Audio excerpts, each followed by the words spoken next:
everybody, Martina here. How are you doing? I got a new video for you. Today I made a 3-bean chili.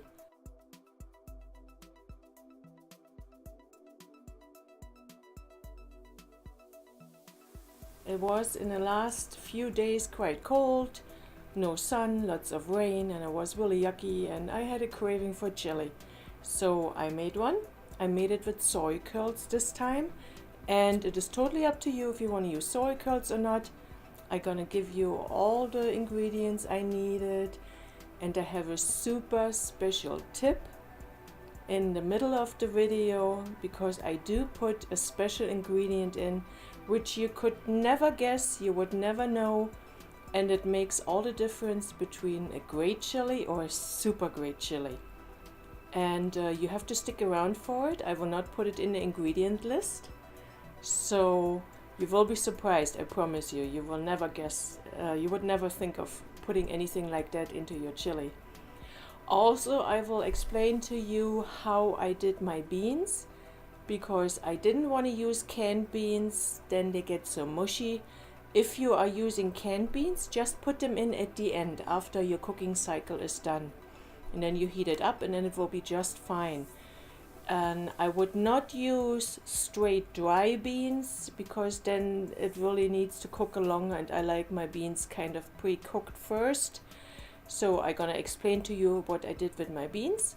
I had black beans, white beans and red beans, and I really have to toot my own horn.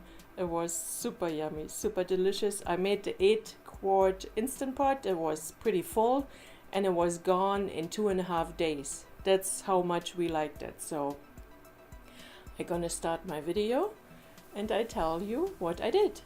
Here it goes. So as I said, it's the 8-quart Instant Pot. I added my onions. Use white, red, whatever you have. It really doesn't matter. Ignore the turmeric sign. I didn't put the turmeric in right away. It came later.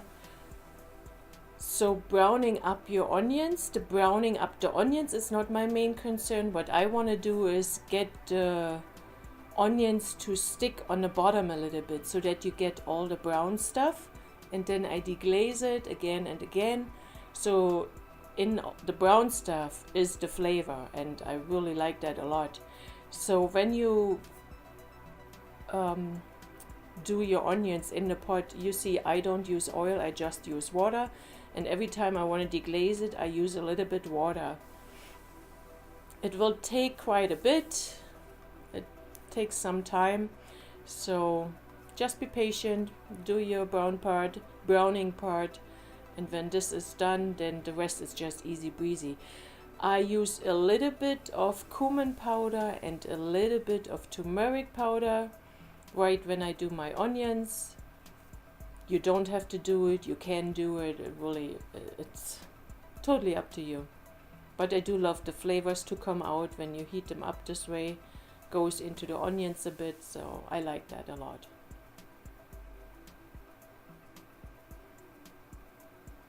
And the veggies, you see, I have frozen squash. I bought it already in the store, just ready, frozen cubed squashes. It couldn't be any easier than that. Frozen corn, both it's a little bit defrosted already. And then I had fresh carrots I grated up. You can use whatever, you can use squash, as I have squash, you can use zucchini. You can change the vegetables any way you want. You can add some bell pepper or whatever.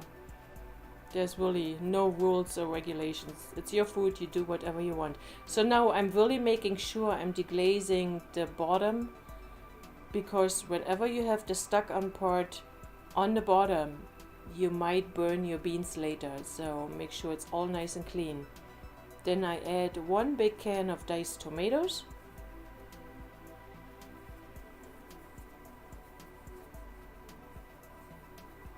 And here comes the veggies. So 3 cups of squash, 1 cup of corn, and 2 cups of carrots. You can even buy ready chopped up carrots already. They're frozen, super easy to use. You can have any vegetables in the freezer, and whenever you need some, you grab it out and you use it. How easy is that?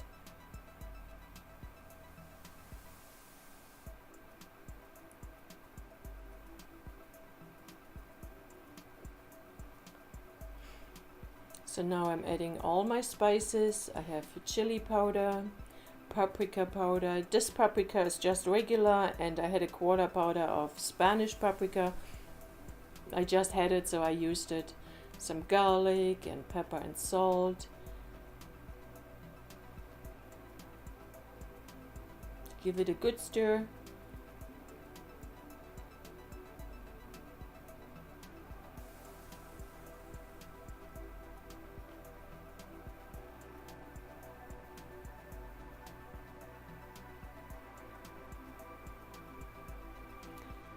Tomato paste, I always have some in the freezer. I buy a big can, put it in muffin cups, and then freeze it individually. Then I add 4 cups of veggie broth. And what I did with my beans, I had 1 cup of black beans, 1 cup of red beans, and 1 cup of white beans. I washed it, rinsed it, and then I put it in an Instant Pot with lots of water, and I cooked it for 2 minutes. So after 2 minutes, I let it sit for 10 minutes, 10 to 12 minutes. Then I let the pressure come down quickly, rinsed it, and that's how I used them. The small beans were already pretty soft. The red ones needed a little bit more cooking, and they will get that when I cook my chili. I added some red lentils. Always try to sneak in some lentils. And then I added more water. And now the secret ingredients. I don't know if you can get what it is, but it is cocoa powder. In stews and chilies, if you add a little bit cocoa powder in, it will gives it such an amazing flavor. It's not like a pudding or cocoa chocolate cake or anything like that. It just gives a little richness to it. It's just amazing. If you did it once, you will always do it again.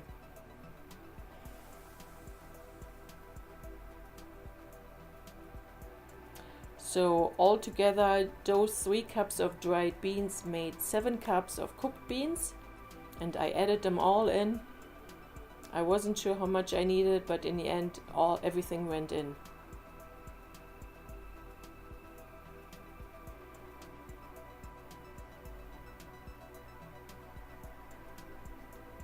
I don't know, of course I don't know how you feel about chili, but it is so satisfying. You just have it with a fresh piece of bread, or you make yourself some rice or whatever. You can really use anything. You can put it over baked potatoes. You can put it over mashed potatoes.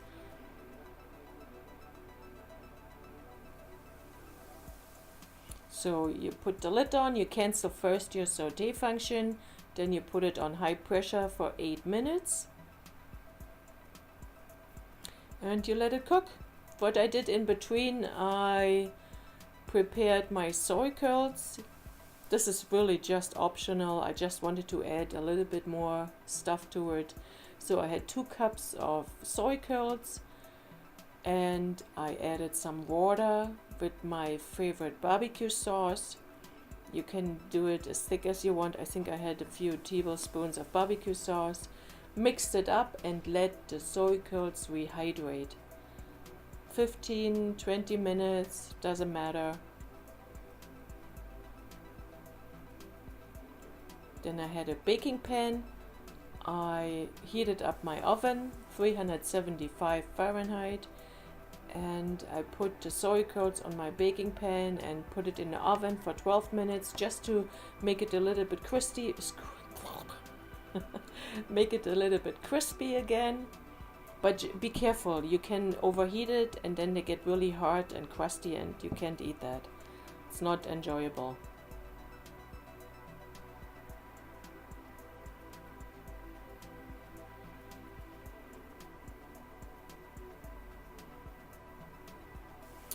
I did let the pressure come down slowly because I didn't want to take a chance of the liquids coming out through the machine there, through the lid up there.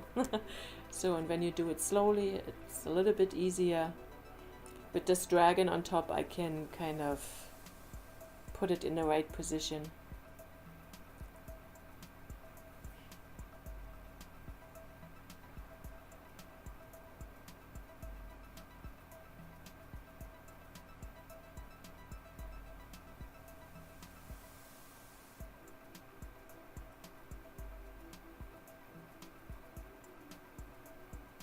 So nothing was burnt on the bottom, it was just great, just perfect.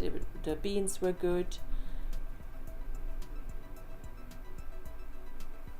I did add a little bit more hot sauce and a little bit more salt.